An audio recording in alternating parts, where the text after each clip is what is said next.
Assalamualaikum warahmatullahi wabarakatuh. Pada video kali ini kita akan membahas mengenai diagram alir proses pembuatan semen bersama Pak Yoga. Berikut adalah diagram alir proses pembuatan semen. Proses diawali dengan proses quarrying atau quarrying proses. Untuk lebih jelasnya, kita akan melihat lebih dekat dari proses ini. Quarrying proses adalah proses penambangan bahan baku berupa limestone atau batu kapur yang diambil dari daerah pertambangan. Proses diawali dari proses pengelupasan atau stripping. Pengelupasan dilakukan untuk mengelupasi lapisan tanah yang menutupi batuan kapur. Pengelupasan dilakukan kurang lebih sedalam 30 cm dengan menggunakan bulldozer. Tahap berikutnya adalah pengeboran. Pengeboran dilakukan di titik-titik tertentu pada batuan yang telah tersingkap dengan menggunakan kompresor rock drill. Pengeboran dilakukan dengan kedalaman 10 meter dan sudut kemiringan 20 derajat dari bidang vertikal. Tahap berikutnya adalah peledakan atau blasting. Peledakan dilakukan dengan memasukkan dinamit atau power gel yang dihubungkan dengan detonator alat pemicu ledakan pada dasar lubang batuan yang telah dibor. Sebelum dilakukan proses peledakan, permukaan ditutup terlebih dahulu menggunakan tanah. Tahap berikutnya setelah peledakan adalah pengecilan ukuran batuan atau breaking. Ukuran batuan hasil peledakan berupa limestone dan clay biasanya masih terlalu besar, ukurannya lebih dari 1 meter kubik. Batuan dipecahkan dengan menggunakan rocker breaker atau ekskavator yang ujungnya diganti dengan hammer agar mudah dalam proses pengangkutan. Setelah proses breaking, kemudian dilanjutkan proses pemuatan, loading, dan pengangkutan hauling. Batuan yang telah hancur kemudian dimuat ke dalam dump truck menggunakan wheel loader. Dump truck akan mengangkut batuan dari tempat penambangan ke tempat penghancuran atau crusher. Selanjutnya kita akan kembali menuju ke diagram alir proses pembuatan semen. Batuan dari proses quarrying kemudian ditransportasikan menggunakan belt conveyor menuju ke mesin penghancur dan dikecilkan ukurannya. Mesin penghancur yang digunakan adalah giratory crusher. Terdapat dua giratory crusher dan mempunyai fungsi yang sama, hanya saja pada giratory crusher yang kedua atau yang secondary berfungsi untuk menghasilkan gerusan yang lebih halus lagi dari crusher yang pertama. Cara kerja crusher secara umum adalah material diumpankan melalui feeder, biasanya apron feeder. Material ini akan masuk ke dalam crusher dan akan mengalami penyempitan ruang di dinding ruang crusher akibat putaran atau gerakan alat pemecah sehingga akan tertekan dan pecah. Sementara material yang ukurannya sudah cukup kecil, sesuai dengan desain crusher, jatuh melalui lubang saringan yang ada di bawah feeder sehingga langsung dicampur dengan produk crusher dan dikirim menuju ke proses selanjutnya. Dari giratory crusher, bahan kemudian ditransportasikan menggunakan belt conveyor atau conveyor belt menuju ke raw material storage untuk dilakukan proses pre-homogenizing. Pada proses pre-homogenizing atau di raw material storage, komposisi kimia limestone dan clay sangat variatif, maka digunakan proses pre-blending yang terdiri dari tahap stacking dan reclaiming. Proses pre-blending atau pre-homogenizing bertujuan menghomogenkan material untuk mendapatkan kualitas material yang sesuai dengan permintaan bagian dari quality control.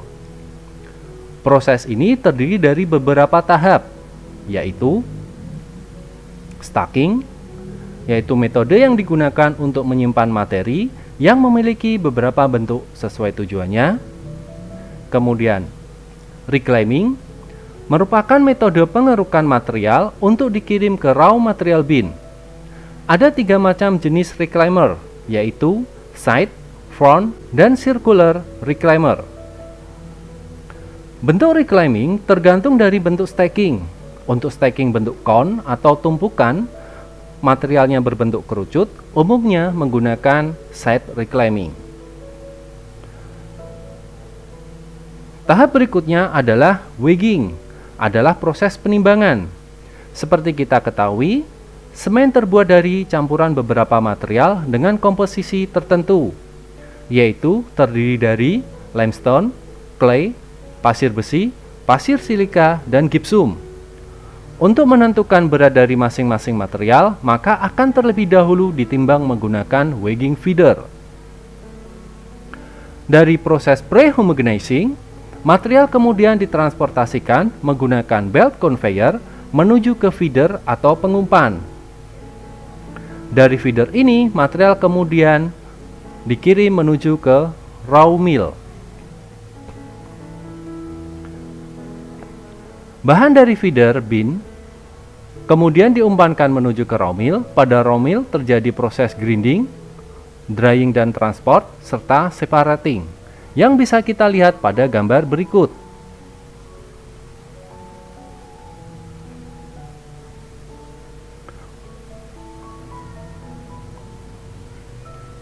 Material campuran dari feeder masuk dari cerobong raw mill. Bahan kemudian dihaluskan oleh grinder atau penggiling dari ukuran yang semula 700 mikrometer menjadi 9 mikrometer. Pada saat proses grinding, material campuran ini juga dikeringkan sampai kelembapan 1%. Media pengeringannya adalah hot gas atau udara panas yang berasal dari clean. Udara panas ini dihembuskan ke dalam raw mill dari bagian bawah raw mill.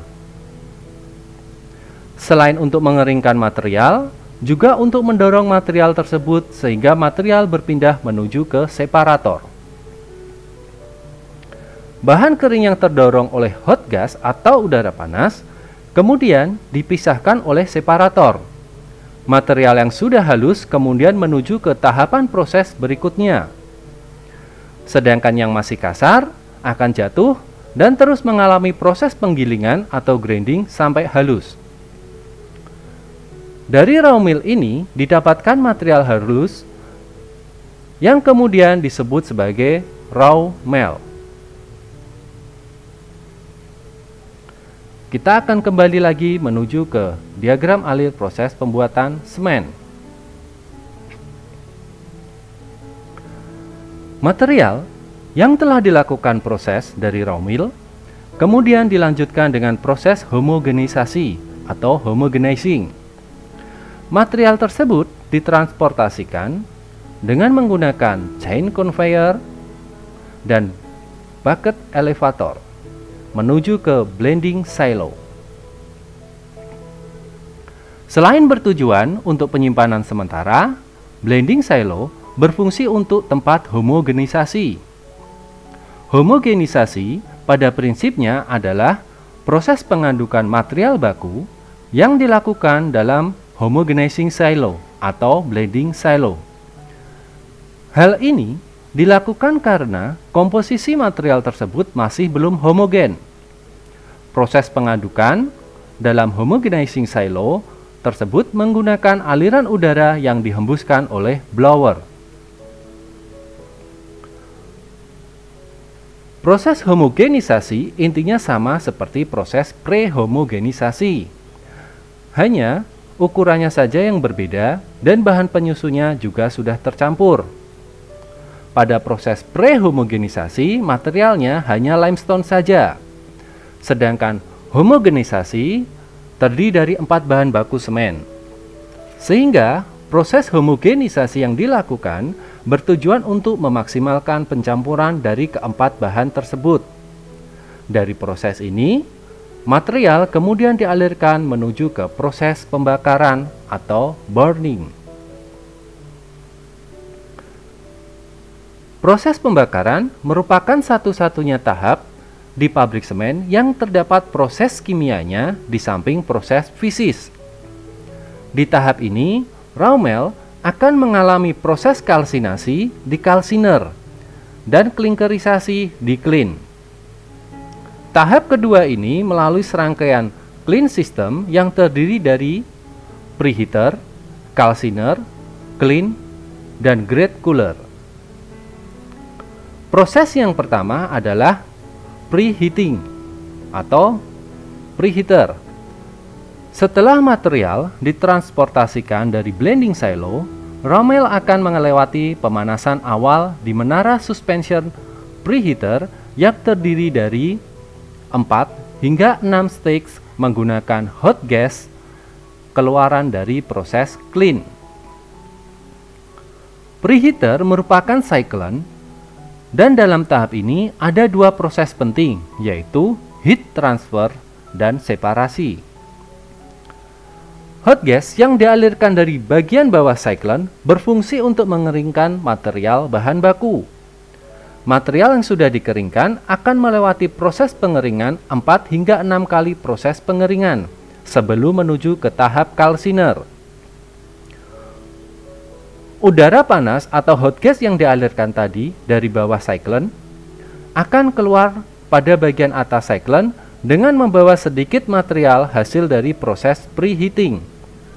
Hot gas dan sedikit material yang terikut kemudian dialirkan menuju ke electrical precipitation untuk diolah sebelum dibuang ke udara bebas.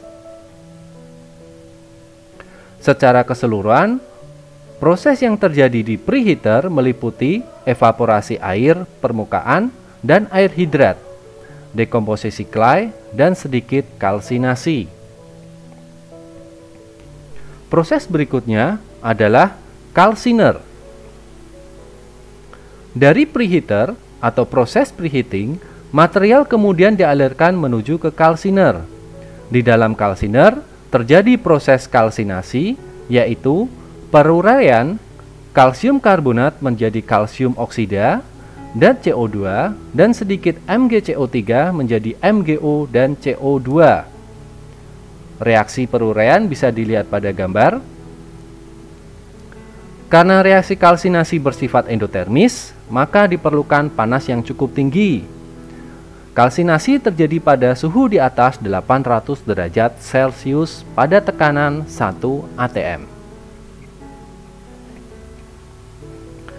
Dari calciner, material kemudian dialirkan menuju ke proses berikutnya, yaitu proses klinkerisasi yang terjadi pada rotary kiln. Rotary kiln merupakan jantung pabrik semen di mana proses pembentukan klinker berlangsung. Material masuk dari calciner bersuhu sekitar 800 hingga 850 derajat Celcius yang kemudian akan dipanaskan pada rotary kiln. Suhu klinkerisasi pada rotary kiln bisa mencapai sekitar 1450 derajat Celcius sehingga terbentuk fase liquid dari material-material yang dipanaskan, yang akan meningkatkan laju reaksi oksida-oksida silika dan kapur yang dipromotori oksida besi dan alumina. Pada suhu sebesar ini, di kiln terjadi reaksi-reaksi logam sehingga dihasilkan mineral-mineral baru, yaitu bisa dilihat pada gambar. Mineral-mineral tersebut yang kemudian membentuk klinker atau terak yang merupakan cikal bakal dari semen. Pada proses klinkerisasi, panas dari rotary kiln juga dimanfaatkan untuk proses calciner dan juga preheater. Jadi pada proses preheater dan proses calciner tadi memanfaatkan gas yang berasal dari rotary kiln. Nah, gas buang dari rotary kiln ini juga dikirim menuju ke electrical precipitation sebelum nantinya dibuang menuju ke udara bebas.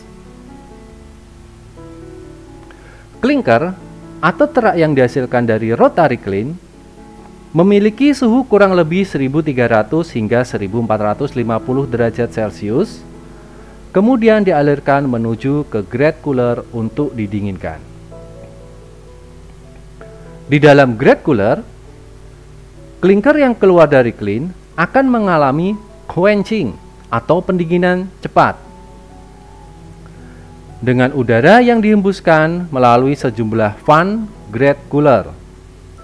Proses pendinginan klinker bisa mencapai suhu 120 hingga 200 derajat Celcius dari suhu kurang lebih 1300 hingga 1450 derajat Celcius. Klinker atau terak yang didapatkan dari proses pembakaran kemudian disimpan ke dalam klinker storage.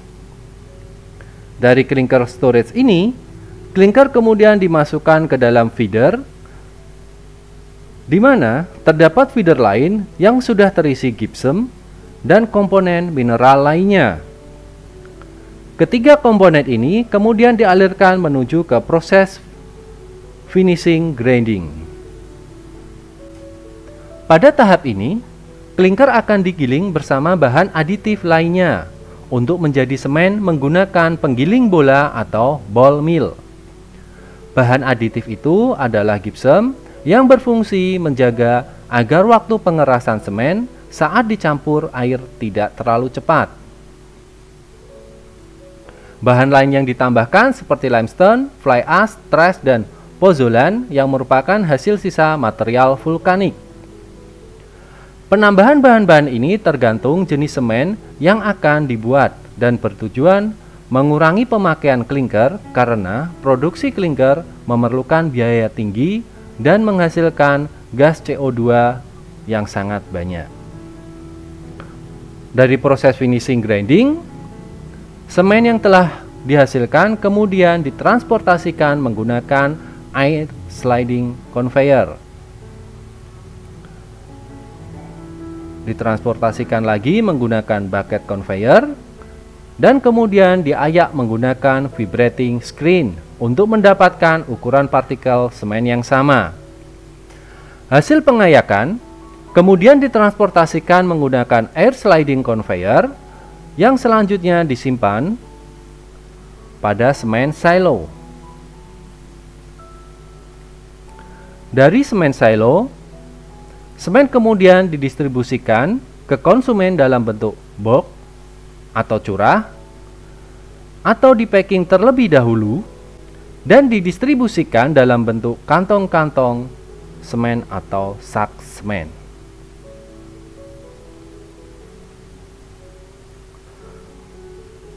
Sekian penjelasan dari Pak Yoga mengenai diagram alir proses pembuatan semen. Semoga bermanfaat. Terima kasih. Wassalamualaikum warahmatullahi wabarakatuh.